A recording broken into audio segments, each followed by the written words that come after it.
being recorded.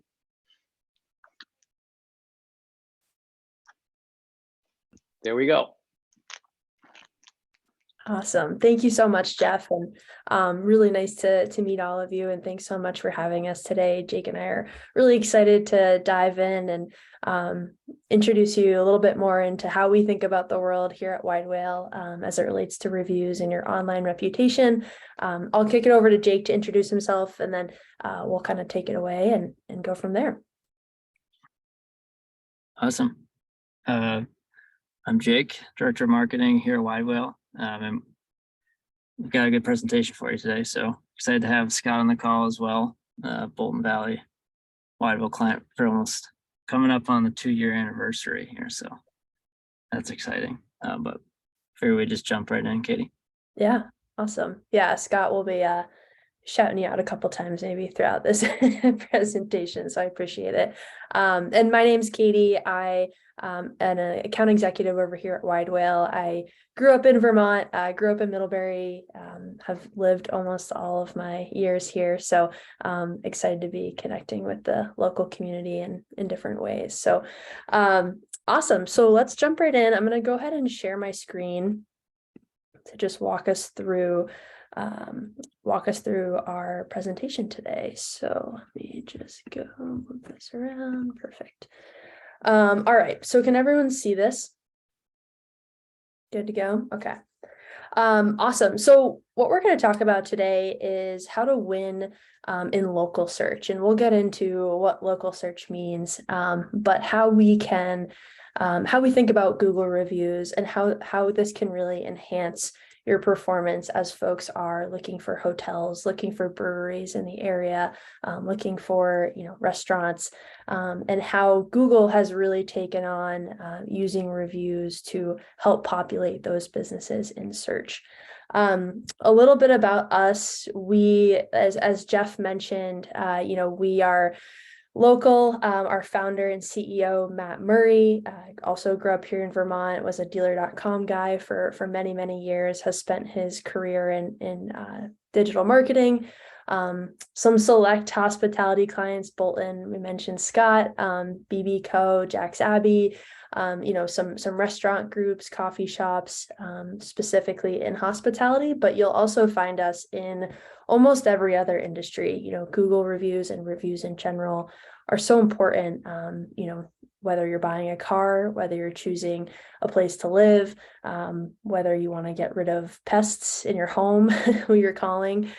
So there's a variety of industries that this applies to, and we'll focus on hospitality today, but we do have over 3,000 locations in the US that we're helping. So that's a little bit about us.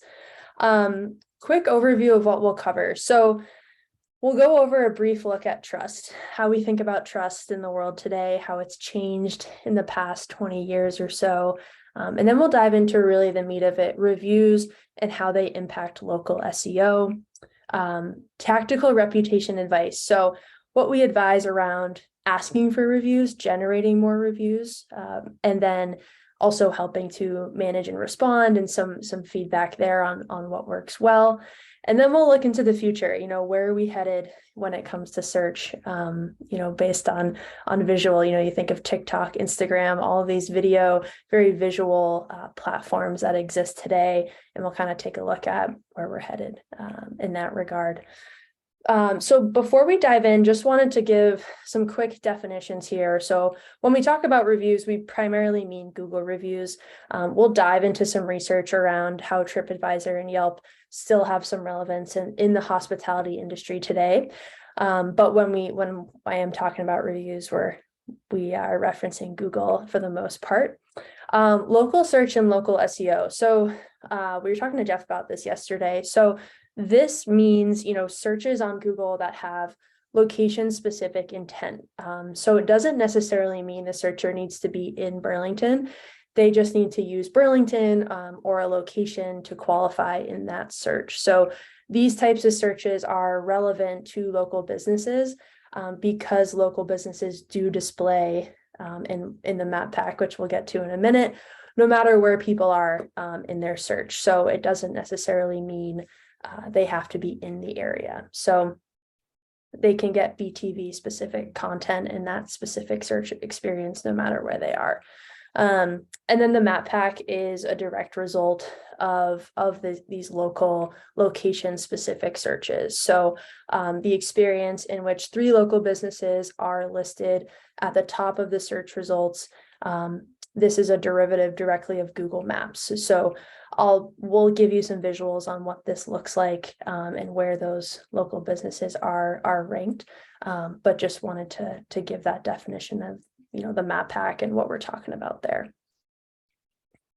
Awesome. So to kick things off, let's talk about trust. We talk about this a lot at Widewail, and how we've seen this evolution. We live in a world of skeptics. We're all trying to understand what type of experience we're going to get before we even pick up the phone or set foot through the door. So what we've seen in the past 20 years is these very public, very visible corporate and institutional failures. We've gone from trusting institutions to trusting individuals. You think of the financial crisis, the BP oil spill, data breaches at Target, Yahoo, Volkswagen, Dieselgate. Traditionally, we put our trust in institutions that displayed the highest levels of capitalism, the Super Bowl commercial, the really cool headquarters. We put our trust in those institutions. These failures started churning in the past 20 years or so at the same time of social media platforms and marketplaces exploding. So now we're able to connect each other, and a searcher, a buyer, a guest, a prospective guest is more connected to previous guests at your hotel, previous patrons at your brewery, more so than ever before. So the voice of the individual, more, this ground up mentality is louder than it ever has been. And we have access to so much more information from our peers. So we're trusting our peers, and that's this evolution of trust that we talk about. In terms of brand and information sources as well, Kantar did a great study, and they asked about 8,000 people, who do you trust when you're trying to get information? And the top of the list, friends and family and review sites. And it's really not even that close. The interesting part here, and what we talk to a lot of businesses about, is advertising is at the bottom. But if we were to flip this graph on its head, it tends to be our investment strategy. So we tend to be putting those dollars in advertising, which is the least trusted information source. So how can we, spend less and leverage the most trusted information sources out there? So I'm going to take a quick break. And if everyone wants to participate in this quick exercise, but find me the best hotel in Portsmouth, and I won't give you any other instruction there. But if you can pop in the chat just your steps, what steps you took, and what you found, and if you wanted to name it as well. I'll give you guys a minute here.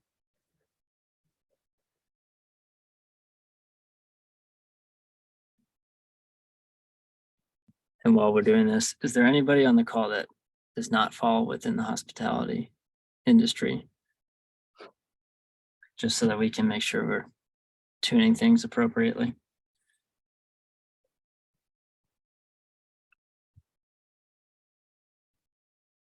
Cool.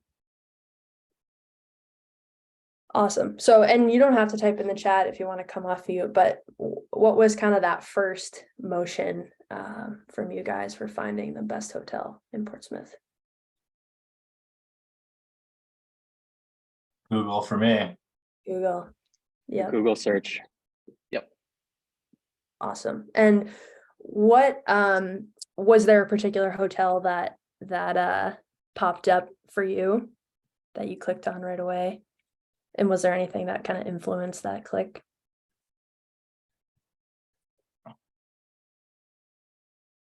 Yeah, Google search. Nice.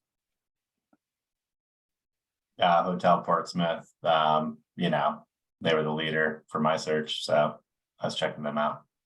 Awesome. Yeah, same with me. They pop up first in sponsored content. I'm checking on an iPhone. Nice. Awesome. Mhm. Oh, go ahead.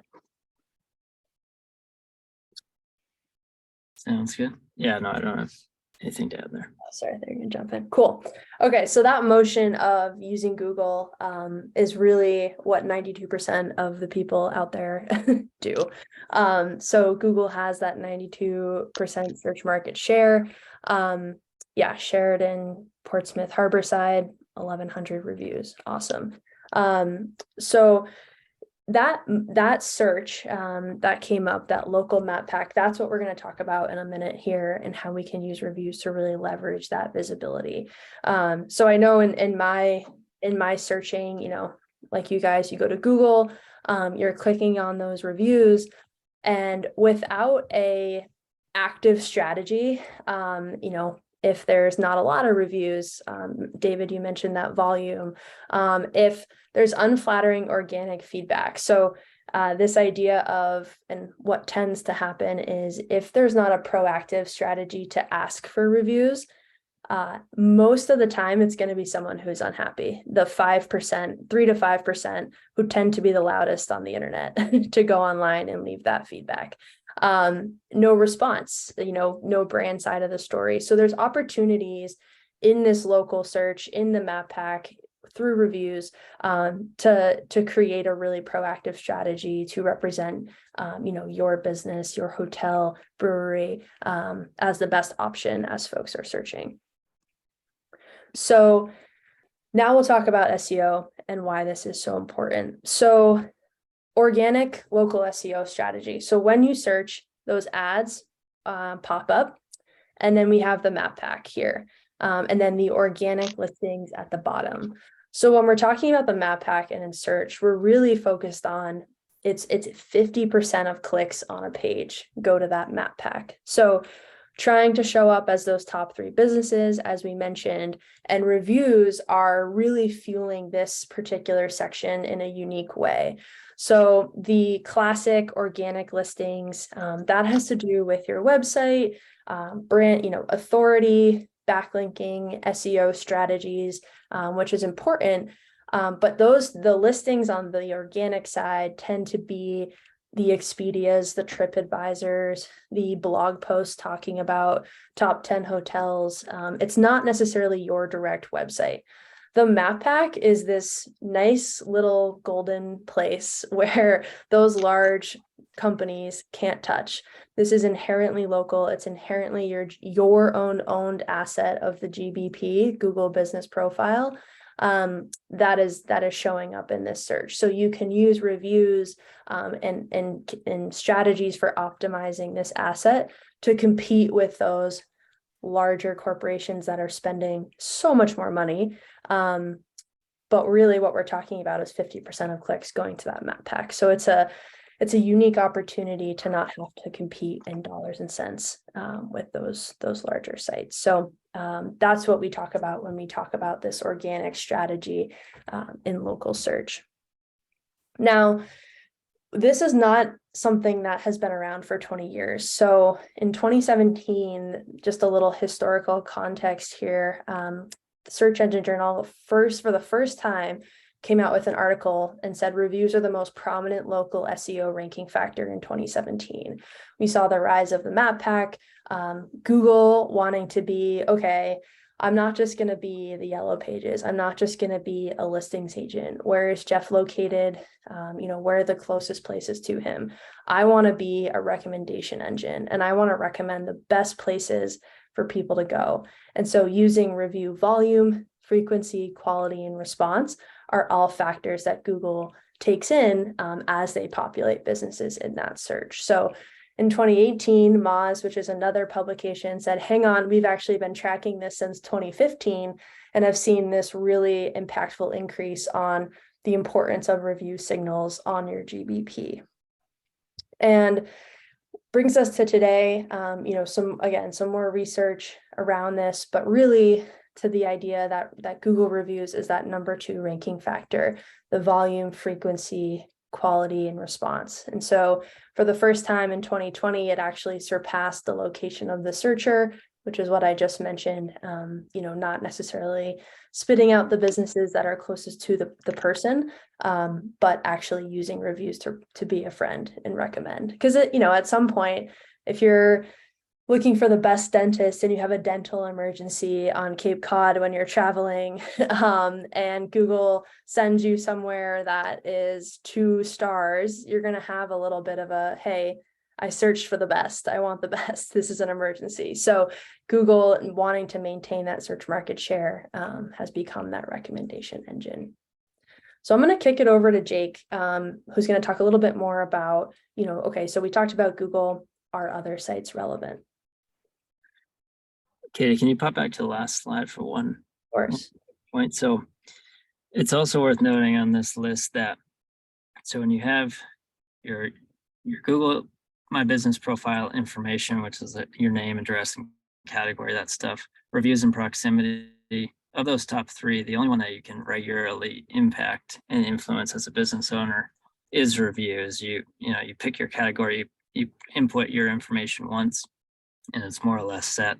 You can't control where people are searching from, but you can on a regular basis generate reviews, respond to reviews, and have a positive impact on that ranking so that you show up ideally in the top 3 in the map pack on that first page, or at least higher up in the Google Map rankings.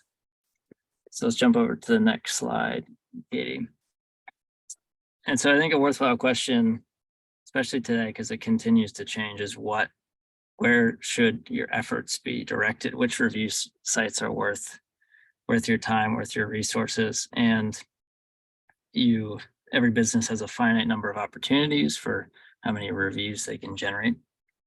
So you have to pick where you're sending those reviews precisely. So the clear answer for every industry is Google, and Google continues to become more and more dominant. Back when those original studies came out in 2017, Facebook was the most influential review site. It was leading the way, and Facebook has largely faded entirely since then in the last 6 years. And you can see, and it's a little small, but at the top of the graph on the left side, how Google's usage, according to this Bright Local survey, which surveys a few thousand individuals every year. It's a great source of information. I recommend it as well, because they've done this review survey for, I want to say, at least 10 years. You can look at surveys over time and see how things are trending. But we can see in the last 3 years, Google has jumped up from 63% usage to 87% usage. And a number of the other sites have fallen in turn. Within hospitality, accommodations, and food and drink specifically, we see there are a few outliers in addition to Google. Yelp is still very much relevant for food and drink. And Yelp, it's a tough site in that you can't solicit reviews. It's against their terms of service. They are very strict. And because of that, you have no control as a business to try to positively shape the narrative around your business within Yelp. So we tend to find that most, if not all, businesses have this cross section of happy customers and not happy customers, and the not happy customers tend to be more motivated to leave reviews than the happy customers, and you have to politely ask your happy customers in order to get them involved in the conversation. And we see when we get involved helping people generate review scores and volume tend to go up because it's like a more representative cross section of your true customer base. So that's a limitation with Yelp, but still very much relevant within food and drink. And then within accommodations, TripAdvisor is still very much relevant. So the strategic advice here would be send most of your reviews to Google. And if you run a brewery or a restaurant, work with Yelp. And then if you are in the hotel business, send some cross section of your reviews to TripAdvisor. Why don't we jump to the next slide, Katie? And so the other question we wanted to answer is what's more valuable to the business? review rating or review volume. And there's two ways to look at this. This slide is primarily looking at the influence on ranking. So Google's doing its algorithms and calculations to determine how to rank your business based upon a combination of a bunch of things, including rating and volume. And this is a great study by SEMrush, which is a SEO technology company, and they looked at about 5,000 local business specific keywords and tried to track the performance of average rating and average number of reviews within the map pack and see what relationships existed there. And what they found is that there's no distinct difference between 1, 2, and 3 within the map pack for rating. The trend is pretty much straight across. There's sort of a minimum necessary rating around the 4.1, and I think anywhere in the 4.3 to 4.6 is really solid, and you want to be good enough to look good. But what they did find is that there's a clear trajectory. As you generate more reviews, you're more likely to move up the positions from 3 to 1 within the map pack.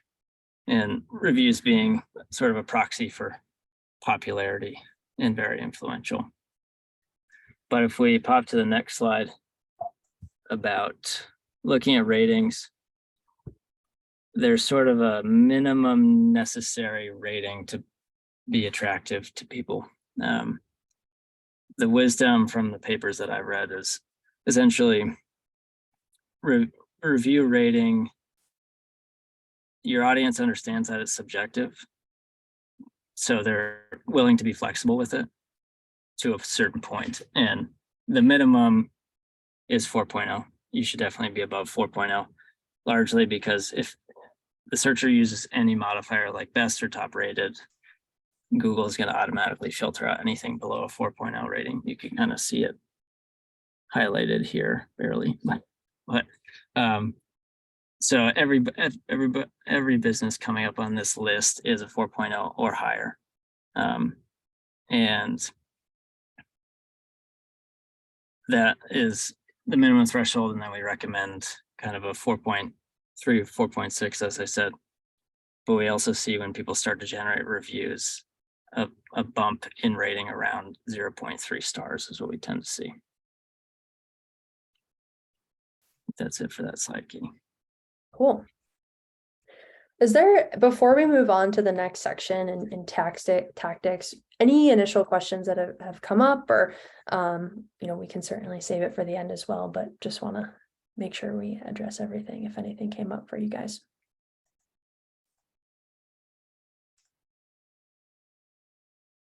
Good to go. Awesome. Cool. So tactics. So we talked about how important reviews are, the volume, the frequency, the response. How do you do it? So how to get more reviews, volume, frequency, and quality. How can you do this without using, a ton of resources? So what we talk to clients about is really trying to find opportunities to ask everyone.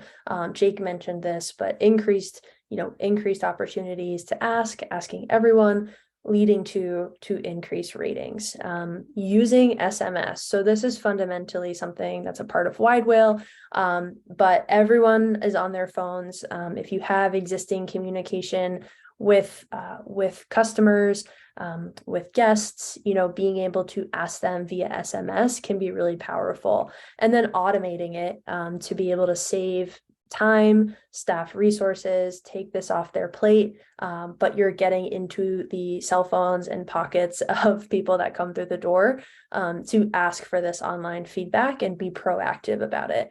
And then timing as well. And we'll get into the next slide of kind of expanding that definition of what a reviewable event is. But we've found that the closer to the in-person one-on-one transaction, the more likely people are to leave that review. So time, as it moves on, people become less interested. And if they're happy, unprompted, I go to a restaurant, I have a great time, It's awesome. Happy people inherently don't necessarily think to leave that feedback. So prompting people as soon and as close to the event as possible can be really, really impactful. So we'll talk a little bit about, what is a reviewable event? This is hotel kind of specific examples, but at checkout seems like a natural one. If you have specific special events, weddings, check-in is an option, corporate events, if there's amenities on site, asking folks about those specifically, even just asking around the context of events that are going on in Burlington. Jeff just mentioned the lunar eclipse bookings next year. Adding context to the review request, which is what we talk a lot about, can be really important. And it's more than just, hey, mind leaving us a review. We're so glad you made it to Burlington for the lunar eclipse and we were able to host you. We'd love your feedback on your experience staying here. And so being able to add some context around the ask and personalize that ask, so it's not just another automated message, can be really important. And we've found that people are more likely to respond to the more human ask than the kind of robot type language. So finding out, when you can ask for those reviews. An example here, we support BH Management. They're a multifamily operator, 300 plus locations around the US, and they expanded their definition of a reviewable event. Historically, they were asking for reviews from current residents, a move-in, a renewal, work order, and they actually expanded to asking for folks for a review after a tour through the property. And they sent out 100,000 review requests last year, and 60% of those requests were for a tour. And it was an average of a 4.8 rating. So they grew their opportunity for reviews by 60%, and the rating was really, really, really solid based on just that one-on-one in-person experience. So the more you can think about your business, what are some opportunities around that? Not only creates more reviews, but it creates different types of content in those reviews. You have folks talking about event specific, visits to a hotel, or just, a general visit. You have different content to feed that GBP and your prospects as well. One example here, Jack's Abbey, they're a brewery out of Boston, Framingham technically, and they turned on invite. They sent out 4,300 SMS review requests. Their volume went up by almost 1,500% in the first 90 days, and their GBP performance, you can see, increased across the board as well. So this proactive strategy led to more visibility as folks were searching for brewery options in the area. So that's, review generation.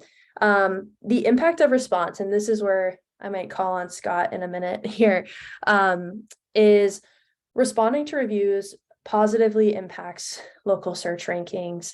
It raises star rating and overall increases volume. And those 2 points about star rating increase and volume increase, Harvard Business Review did a study and basically found that replying to customer reviews resulted in better ratings. And they took 2 groups of hotels. One group was responding, one group was not. And the group that was responding received 12% more reviews, and their ratings increased on average by 0.12 stars, which may not feel like a lot, but a 4.2 versus a 4.3, and specifically this was done on TripAdvisor. TripAdvisor rounds up to the nearest half star. So a hotel with a 4.26 would go up to round up to a 4.5. A hotel at 4.24 would round down to a 4.0. So those can be impactful for your overall average rating. So that was, we referenced this study a lot, but that response and how impactful that can be. And then it just overall, makes that positive impression on the reviewer, but also future prospective guests. They're reading through these reviews. They're saying, great, they're paying attention. I'm going to be taken care of when I go to the property, and it gives them a preview for the type of treatment they can expect in both good and bad. I'm a risk adverse person. I'm like, what's going to go wrong if I go, to this hotel, and how are they going to respond? So, that kind of leads to that idea of, not 500 5-star reviews might not necessarily give you the ability to show off your customer service and guest service. So I know, Scott, I would love, if you wanted, I know you did mention wanting to talk a little bit about your experience, but just kind of in general, how responding to reviews at Bolton has kind of helped overall. Yeah, for sure. No, we found we're kind of a light user of, I think Widewail offers more than we've really tapped into, but looking forward to doing some SMS campaigns and otherwise more timely kind of review solicitation to get our volume up. But on the response side, it's pretty obvious to us, like winning Google is multifaceted, and responding to reviews is one of those things that helps you get ahead. And in the busy winter season here, I mean, I think we have 9 Google My Business profiles right now, maybe adding a 10th here soon. And frankly, in the winter, it's enough to keep up with our direct messages through social media, who are generally guests who are on the hill, or emails, somebody trying to buy from our web shop. We have a small marketing team here, and so we just basically decided outsourcing a timely response that could get lost in my inbox made sense. And I have control issues. That was pretty scary at first, to be quite honest. That's not something I was like super excited to give away. Those customer feedback sometimes comes through in a public forum that they didn't necessarily feel comfortable saying on the way by the front desk as they checked out of the hotel. That's a guest that's really important to us. So we continue to monitor that. But what's been great for us is, just the craziness of our busy season. Like anyone on this call, I think sometimes those reviews can slip through the cracks, and Widewail doesn't allow that to happen. And you wouldn't know that they were doing it for us, I don't think. I mean, it's once they started doing it, I realized how boilerplate a lot of those review responses actually are. It's not rocket science, but it does take, like, you have to drop things to do it in a timely manner, even just a quick response. And so it's been great for us. I mean, I can speak more highly of the service just for like one less notification to be monitoring, but it's a super important one. So yeah, it's been our experience. Yeah, thanks, Scott. Yeah, and I think, that response and whether, Widewail or not, it's sort of the last opportunity for you, as Scott mentioned, to have that touch point, to create a repeat customer, a repeat guest. Maybe you didn't get that chance to kind of wave them off or say goodbye, but it's another brand impression that if they do leave a review, you have that opportunity to execute and create that connection after they've left. And some just in Widewail specific, we do this. We have a team of responders here. Some just high level, tips that we like to give in general for responding is, just this general level of professionalism.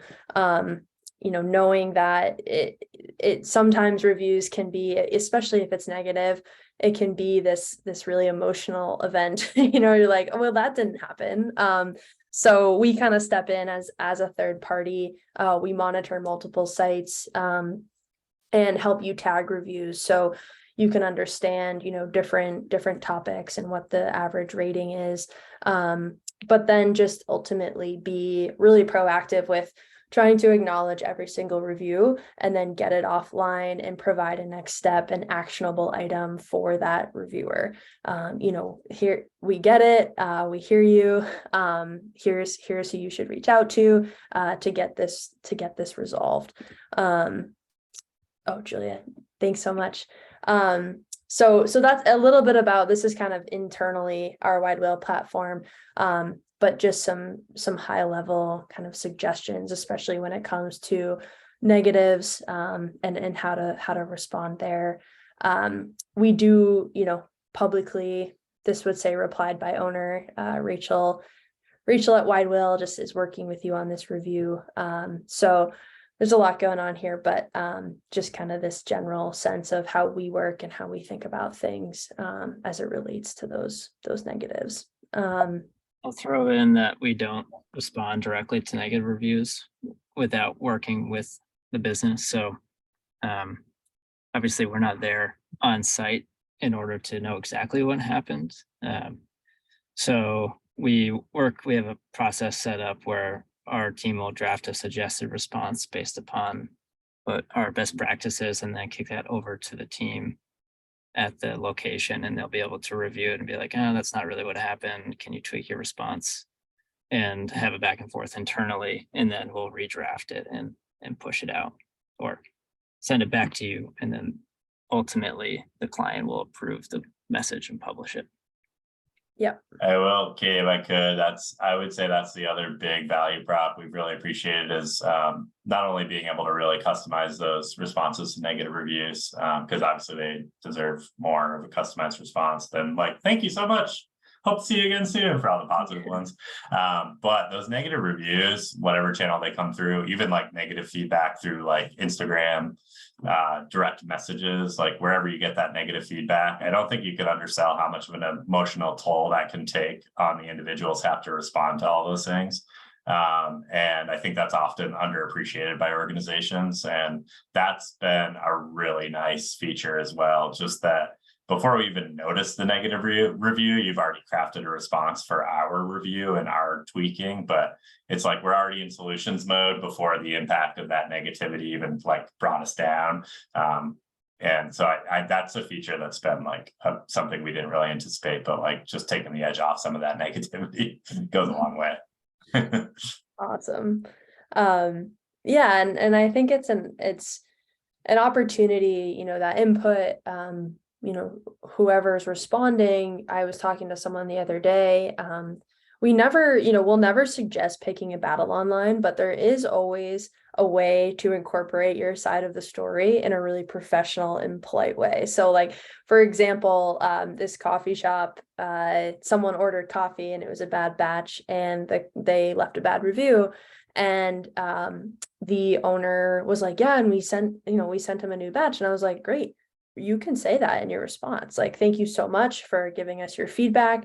We just sent a fresh batch out, like, let us know. And so there are ways to kind of, show and be really specific with that feedback to kind of show like you're on top of it and you care. And, you're going to try to make it right. So definitely a lot of opportunity there with those negatives.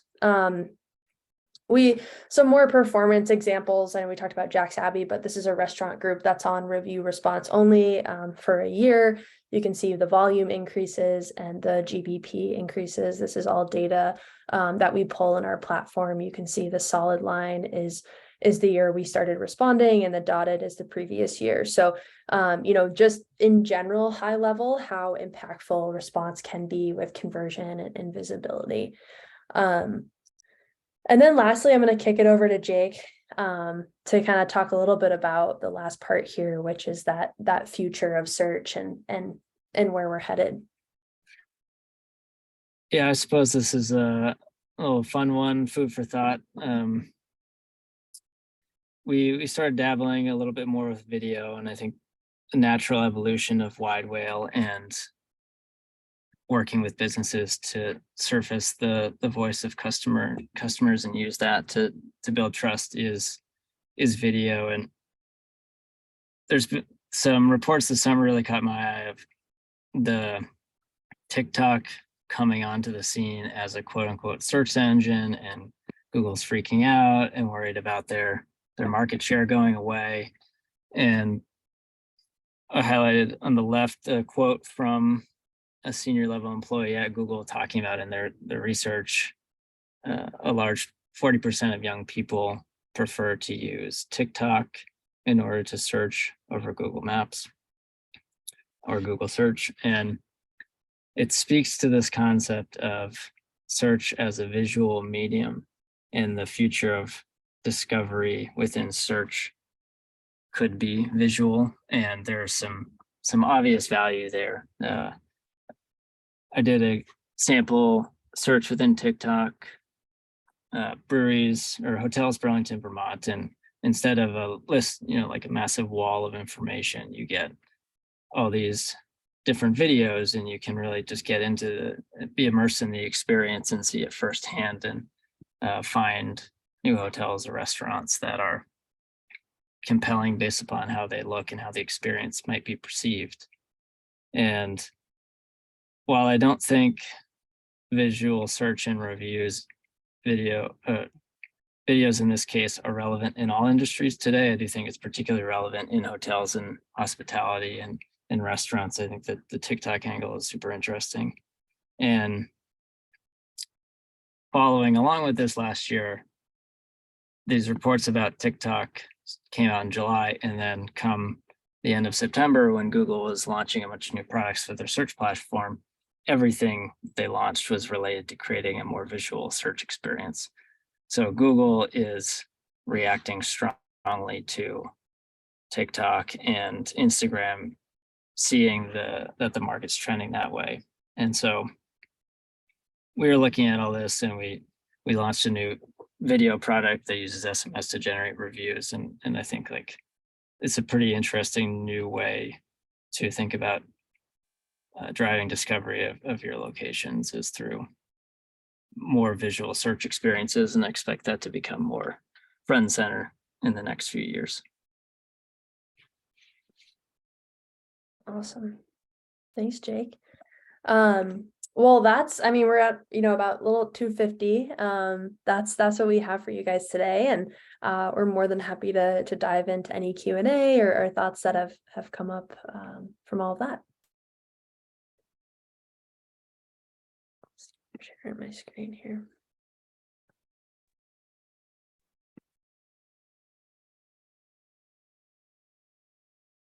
And if there are no questions, that's okay too. Have you had a chance, Katie, to ever dig into Untapped, which is a resource that we in the brewing world use quite a bit? Yeah, great question. So we're constantly, a lot of these third party, recommendation Untapped apps are certainly things where we look into based on industry. We haven't integrated or have anything with Untapped today, but with the beauty of kind of our invite solution and SMS is you can put in custom links to wherever you want folks to go. So if you have a link to your Untapped page or any third party type of apps or sites, you can pop it in there and send folks to those places to leave that feedback. But in terms of anything beyond that, we haven't necessarily dug in. But I'd love to hear more about it. It certainly seems like the social side of breweries and recommendations.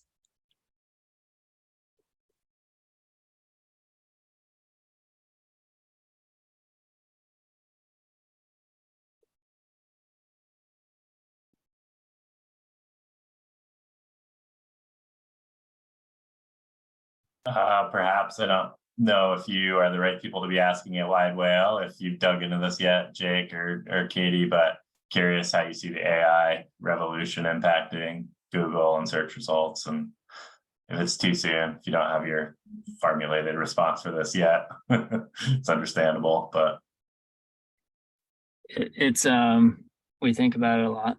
It is on the early side, but we did just announce that we're going to be integrating AI into our platform in the next few months. I think it's an interesting opportunity for us to translate the expertise that our team has generated over the last 5 years and pair that with AI and create another type of way for businesses to service their customers, do all the things that work so well with Engage, but potentially at a different price point. So I think we'll be rolling it out, especially with invite customers, to help them speed up self-serve response. And we're also going to be integrating it into our reporting platform. So today, actually, we just launched new topic and sentiment analysis tools. So you can tag words within reviews, and that aggregates into reporting, and then you can see aggregate level sentiment for specific topics, or we can break it up by all your employees and pair employee review sentiment with employees and give you just like a list of performance within public feedback. And AI will play a role in that reporting as well. Enriching that data in various ways to add a few more dimensions. So that's what we're thinking about. Do you have any thoughts on it, Scott?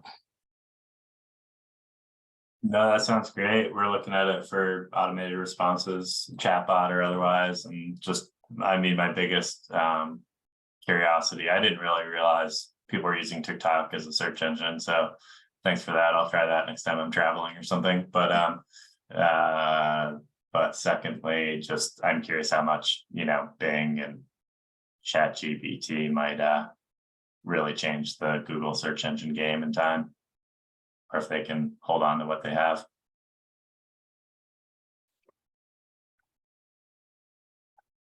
We're gonna find out.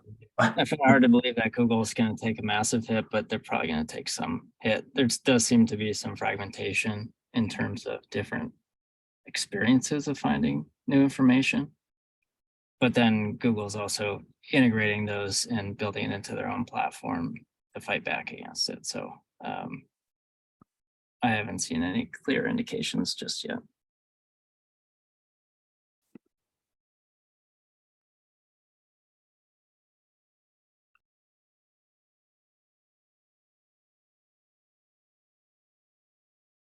Oh, Jeff, I don't think I can hear Yeah, we lost your audio, Jeff. you.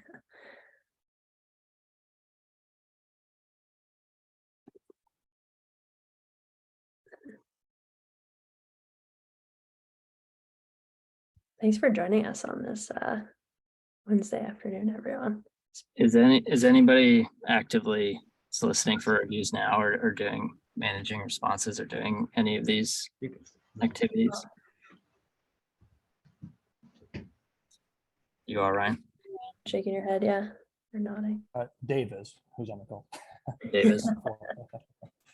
Ryan's proud of Dave.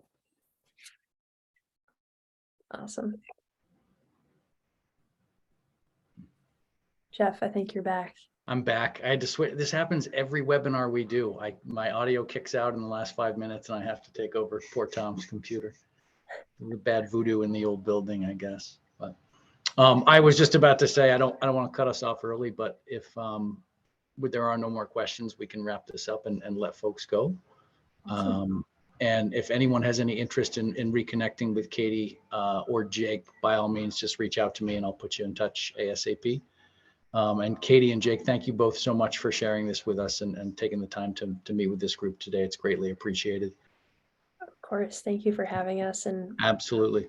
hope you guys learned something, and Yeah. I'm sure we'll see you around. Yeah, Ryan, we can share that with Jeff, and Jeff, if you want to disperse to the group. Yep. Definitely do that. Absolutely. We'll also post the recording of this webinar on our Vimeo page and provide links to attendees as well as anyone else who's interested in the future. One last thing, completely unrelated, I wanted to mention to the folks on the call. If you haven't registered for the Vermont Tourism Summit on the 26th in Stowe, give that some serious consideration. It is the biggest gathering of tourism professionals annually in the state. It's nice to get as big a group as we can as we're still coming back from the pandemic. So shoot me a note if you need information on that as well. Great. And a quick plug, if you guys want to learn about this stuff, I do a newsletter every 2 weeks, widewail.com/insider. Last week, I did a pretty deep dive on a bunch of like state of reviews and what trends I see coming up, which was fun to write. So it could be a useful resource to keep learning. Excellent. Good to know. I will be signing up for that. Okay. Well, thanks everybody, and get out and enjoy the weather if you can. See ya. Thank you. Thanks, y'all. You.